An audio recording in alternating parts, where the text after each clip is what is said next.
শীতকালীন অধিবেশনের দিকে নজর রাখতে হয়, কারণ এই মুহূর্তে উত্তাল এখন সংসদ চত্বর। কারণ সুপ্রিম কোর্টের রায়কে মানছে না মোদী সরকার। 100 দিনের কাজের টাকা বাংলাকে দিতে হবে, মোদী সরকারকে নির্দেশ দিয়েছে সুপ্রিম কোর্ট, কিন্তু সেই নির্দেশ মানছে না মোদী সরকার। এমনই অভিযোগ এবার তৃণমূলের পক্ষ থেকে। আজকে তৃণমূলের চার সাংসদ তারা বিস্ফোরক অভিযোগ তুলেছেন।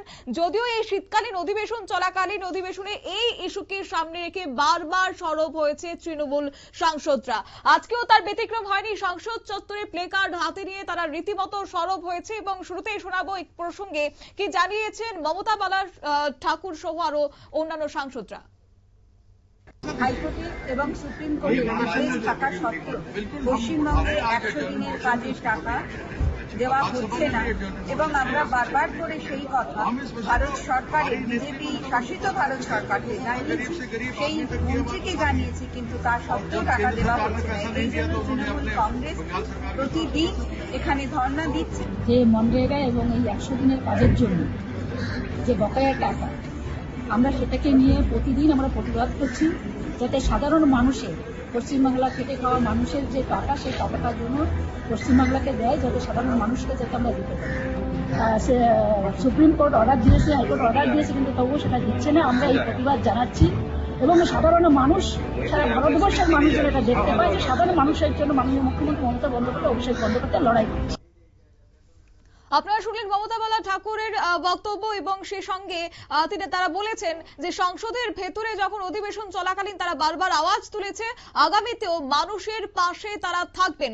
যদিও এই প্রসঙ্গে আরো দুই সাংসদ তৃণমূলের ইউসুফ পাঠান সহ কীর্তি আজাদরা কি জানিয়েছেন শুনুন। मनरेगा का विषय एक बहुत ही महत्वपूर्ण विषय है।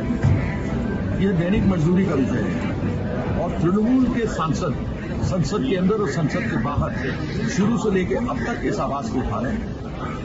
एक ममतामयी हमारी ममता बंदोपाध्याय जो मुख्यमंत्री है, तो केंद्र सरकार में नरेंद्र मोदी की सरकार ने उन गरीबों का पैसा नहीं दिया, उस समय उन्होंने अपने बंगाल सरकार की ओर से पैसा इन गरीब लोगों को दिया जो दैनिक मजदूरी से अपनी कमाई करते हैं, अपना खाना करते हैं, भरण पोषण करते हैं, परिवार को चलाते हैं। उसी को लेकर सदैव बार बार हम ठोक बजाकर ये केंद्र सरकार नरेंद्र मोदी को बता रहे हैं कि गरीबों का पैसा उनको तुरंत दिया जाए। 52,000 करोड़ रुपया कोई कम नहीं होता है और इस विषय पर हमारी आवाज बार बार उठ रही है। केवल इनका काम है बीजेपी का, अमित शाह आएंगे तो घुसपैठिए की बात करेंगे, पता लग रहा है कि अधिकतर हिंदुओं को उसमें समस्या हो रही है। तो यह सारे विषय हैं और मुख्य रूप से आज जो है वो है मनरेगा।